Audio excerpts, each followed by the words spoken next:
This is Chapter 19 of Hoot. I'm worried about the owls, Officer Delink told Curly. What owls? Darkness had fallen on the construction site and swallows were swooping back and forth, chasing mosquitoes. Tomorrow was the big day.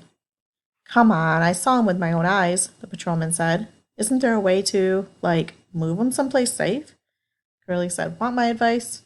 Don't think about it. Put it out of your mind is what I do.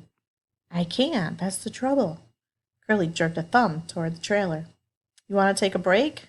I rented the new Jackie Chan. Officer Delinko couldn't understand how the foreman could be so casual about burying the owl dens. He wondered if it was just a macho act. Did you tell them the birds were out here? He asked. Tell who? The Pancake Company. Maybe they don't know. Curly snorted. You kidding me? They know everything, he said. Look, it ain't our problem. Even if we wanted to, there's nothing we can do. Curly went off to his trailer while Officer Delinko resumed patrolling the grounds. Whenever he passed a burrow, he shined his flashlight inside, but he saw no owls. He hoped the birds had already sensed that something awful was about to happen and had flown away, though it seemed improbable. Shortly after midnight, Officer Delinko heard Curly come out and shout his name. The foreman claimed he'd been awakened by a noise like someone climbing the fence. With his gun drawn, the policeman searched the area thoroughly. He checked the roof of the trailer and underneath it, too. All he found was a line of opossum tracks in the sand. Sounded way bigger than a possum, Curly said grumpily. Later, as Officer Delinko was retrieving his third thermos of coffee from the squad car, he thought he saw a series of small white flashes at the other end of the property. It reminded him of the bright popping he'd seen at late-night car accidents while the police department's photographer was snapping pictures. But when Officer Delinko ran to where he'd seen the flashes, he found nothing out of the ordinary. It must have been a burst of heat lightning, he thought, reflecting off the low clouds. The rest of the night passed uneventfully. The patrolman stayed wide awake.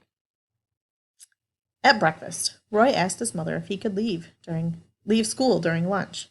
He figured she'd be more likely than his father to say yes, but she surprised him. I don't know if it's such a good idea for you to go to the Mother Paula's groundbreaking. But, Mom, let's see what your dad thinks. Oh, well, thought Roy, that'll be the end of that. As soon as Mr. Eberhardt sat down at the table, Mrs. Eberhardt informed him of Roy's request. Sure, why not, Mr. Eberhardt said. I'll write him a note. Roy's jaw hung open. He had expected the opposite reaction from his father. But you gotta promise to behave, Mr. Eberhardt said, no matter how ticked off you get. I promise, Dad. Later, his father put Roy's bicycle in the trunk of his car and drove Roy to Trace Middle. As he dropped him off in front of the school, Mr. Eberhardt asked, Think your friend will be at the ceremony today? Beatrice's stepbrother? Probably, Roy said. Pretty risky. I know, Dad. I tried to tell him. You be careful, Mr. Eberhardt said firmly, and be smart. Yes, sir. Beatrice Leaf was waiting outside Roy's homeroom. Her curly hair was damp, as if she'd just gotten out of the shower. Well, she said, I got a note. How about you? Beatrice displayed a crumpled paper napkin that had been scrawled upon in red ink. I woke up my old man to ask him. He was so far out of it, he would have signed anything, she said. I should have written myself a check for $1,000. So I guess we're all set for noon, Roy said. He lowered his voice. I went to see your brother. He threw me out of the truck. Beatrice shrugged. What can I say? Sometimes he's impossible. She fished in her purse and came out with the camera belonging to Roy's mother. He dropped us off at the house late last night after Lana and Dad went to bed. He says he got the pictures he wanted. I tried to take a look, but I couldn't figure out how to work the darn thing.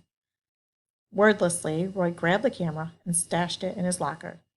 Keep your fingers crossed, Beatrice said, before melting into the stream of students and disappearing down the hall. Roy spent the rest of the morning lost in excited distraction, wondering if his plan might actually work.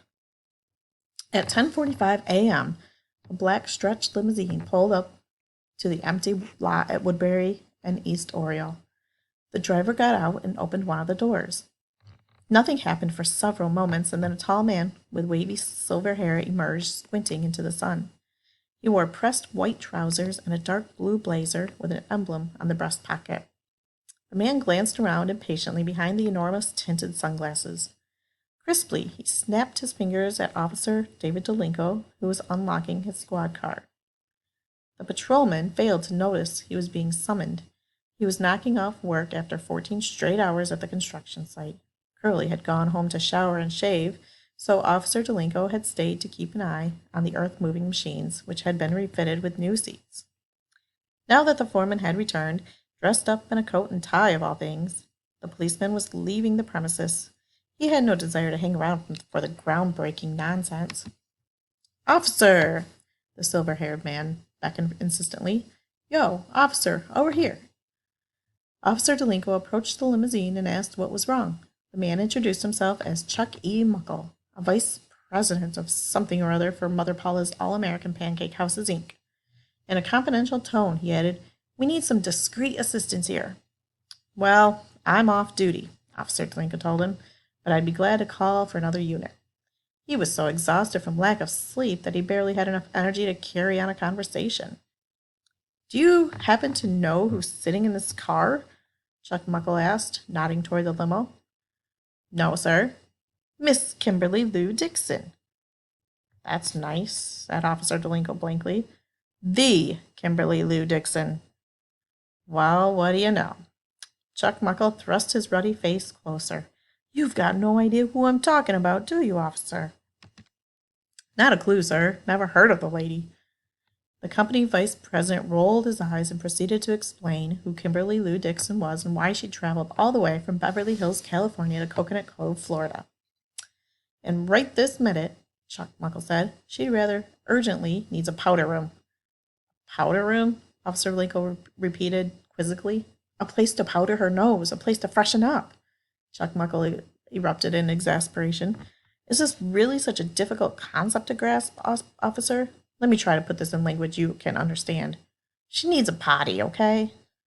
"Gotcha." Officer Delink gestured toward Curly's trailer. "Follow me." When Kimberly Lou Dixon got out of the limousine, Officer Delink was startled by how young she looked compared with the wrinkled old granny she played on the TV commercials. Kimberly Lou had bright green eyes, rich auburn hair, and smooth milky skin. A lovely and cultured woman, Officer Delink thought. Then she opened her mouth. "I got a tinkle," she announced in a sandpaper voice. "Lead the way, you hotshot." The actress carried a leather tote bag over one shoulder, and she wore high heels, a black skirt, and a pale, silky blouse. Curly was dumbstruck when he opened the door of the trailer. Without a word, Kimberly Lou Dixon stepped past him and made her way to the bathroom. "Can I change in here?" she asked in a husky voice. "Change what? You look pretty darn good the way you are." "Change into Mother Paula's costume," Officer Delink interjected. "She's with some guy. He wants to know if she can use your trailer as a dressing room." "Any time," Curly said with a dreamy smile. A man's silhouette filled the doorway, followed by a gust of oily cologne. "Why, you must be the one and only Leroy Brannon," growled a familiar, sarcastic voice. Curly cringed. Officer Delink stepped out of the way and said, "This gentleman is from the Pancake House Company." "I figured," said Curly. He held out his right hand to Chuck Muckle, who stared at it if it were a dead mudfish.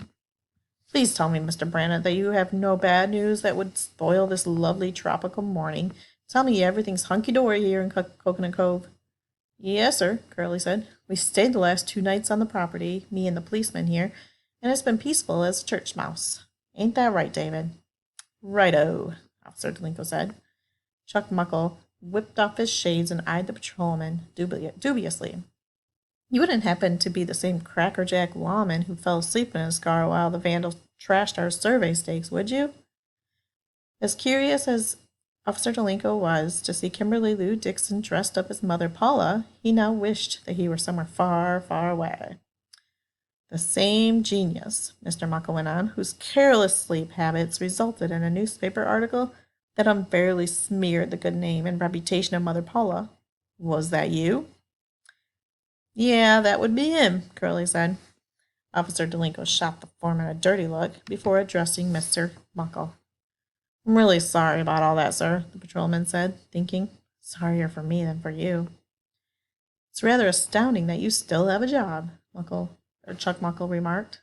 "Your police chief Must have a charitable heart. Either that or he's desperate for warm bodies. Curly finally came up with something positive to contribute. Officer Delinko was the one who helped me catch that burglar the other night. It was a shameless exaggeration of Curly's role in the capture of Dana Matherson. Officer Delinko was about to set the record straight when Kimberly Lou Dixon came rocketing out of the bathroom. "You've got, like, a major roach situation in there," she exclaimed. "They ain't roaches, they're crickets," Curly said. "I don't know where the heck they all came from." He elbowed his way past Officer Delinko and Chuck Muckle and introduced himself to the actress. "I'm the supervising engineer on this project, Miss Dixon, and I just want you to know that I've seen all your movies." "All two of them, mean?" Kimberly Lou Dixon patted his shiny scalp. "That's all right, Mr. Brannon. It's still a darling thing for you to say." "Hey, I can't wait for your new one, too. Mutant Invaders from Saturn 11. I really go for that sci-fi stuff." "Jupiter 7, Chuck Muckle cut in. "It's called Mutant Invaders from Jupiter 7.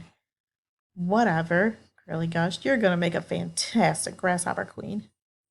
"Yeah, I'm already writing my Oscar speech." The actress glanced at her diamond-studded wristwatch. "Listen, I'd better hurry up and start turning myself into adorable old Mother Paula. Can one of you sweethearts please fetch my suitcase out of the limo?"